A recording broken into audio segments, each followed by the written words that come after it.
Have you ever wondered why victims of abuse never walk away from their abusers? You watching from outside, you're probably there thinking, just walk away, just run, just go.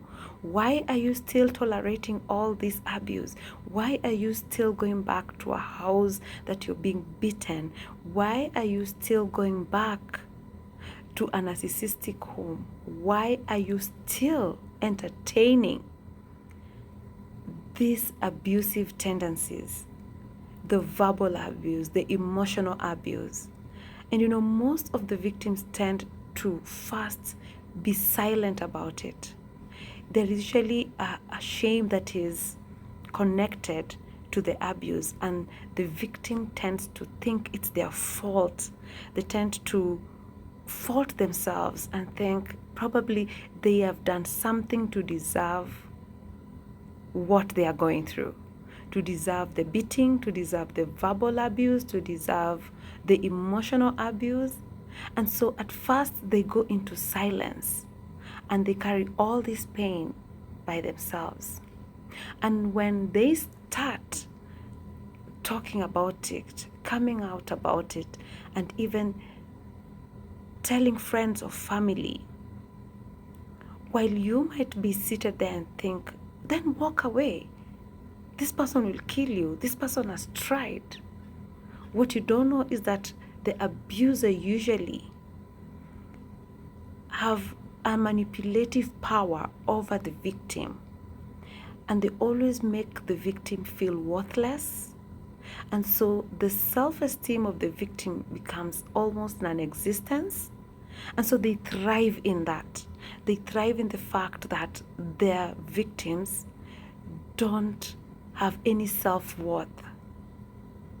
The abuser actually makes the victim feel it's a privilege that the abuser is in their lives and that they're not worthy of any other kind of life, of a good life, of real love, of a normal life. And so the victim feels this is where I belong. And the victim most of the time has this tendency to seek validation from the abuser. There's usually a need to please the abuser because remember, they think this is their fault. And so they're like, if only I can do certain things differently, the abuser will like me. Remember the validation, they are seeking some form of validation from the abuser. They want the abuser to see them from a different light, not knowing that the abuser is thriving when they seek validation from them. When the victim feels that they cannot make it without the abuser actually thrives in that. It's like a high. There is something that the abuser gets. And it becomes a cycle. The abuser hits the victim. The abuser can even cry, to show some fake remorse. And the victim will sit there and even cover the abuser by saying, excuse the abuser, by saying, he was very remorseful. He even cried, or she even cried. They broke down. You should have seen them. They were very sorry that they did this.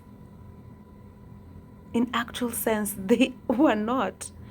That is usually almost like an act. And when you think it won't get any worse, it gets worse. They do an even worse thing next time. And so it is very important that you, as someone that the victim has reached out to, you need to understand them from that perspective. You need to understand that this person, the abuser, has a hold over the victim. There is manipulation going on. There is self-esteem issues that are surrounding the entire scenario. And actually, you need to empathize with the victim. Do not be judgmental. Do not make the victim feel it was their fault, including rape victims, do not ask them questions like, what were you dressed in? What were you wearing? How were you talking? Where were the two of you? Nothing warrants any form of abuse. It doesn't matter. Nothing warrants any form of abuse. Because by them being in such an abusive setup, they are faulting themselves, their self-esteem is really low, and they just need an understanding person.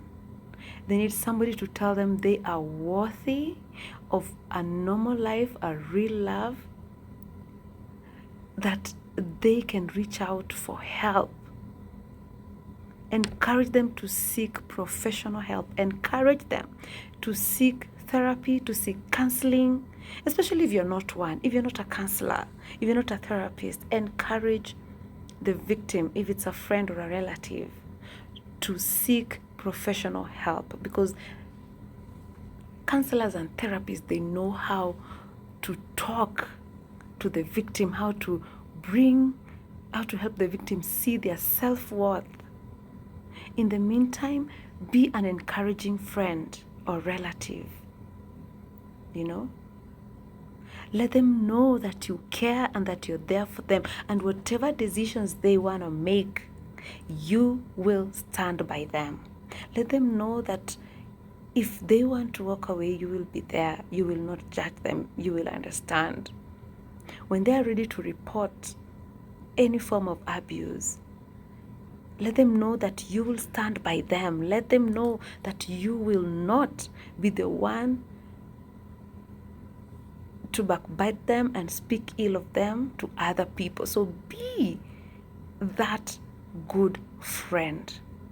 Help them to seek help.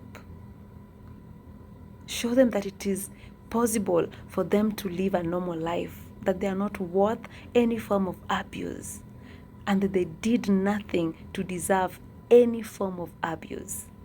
Let them know that they are worthy. Let them know that they are loved. Let them know that they have a shoulder to lean on and somebody to back them up, because it is important and they will need it in the long run. There is a validation that the victim always feels they need from the abuser. And there is usually a shame associated with the entire cycle of abuse. And it's very possible for the victim to feel they brought this upon themselves, while that is not the case. They did not bring anything upon themselves. It's just unfortunate that they found themselves living or having an abusive person around them, and this person could have abused any other person. So let them understand that it could have been anybody else. There is nothing they did in particular to attract the abuser. And so again, pray with them and pray for them. Pray with them and pray for them. Pray for the victim and pray with them. If anything, they need to know that somebody loves them and somebody cares. And there are real people out here with a good heart that care about them. And so be that friend today. If somebody reaches out, if somebody opens up about any form of abuse, do not start by, hey, how could that happen? How could you allow that? Do not start by that. Just listen and empathize and let them know that you're with them and you're ready to help them. And together you will seek help. Let them feel confident in your presence. Let them know they can always reach out. And remember, even as they go back to the abuser, just know that it is not their fault, that they really want to have it different, but it is tough. It's a challenge because this person has made them believe, where they are is the best place they can ever be.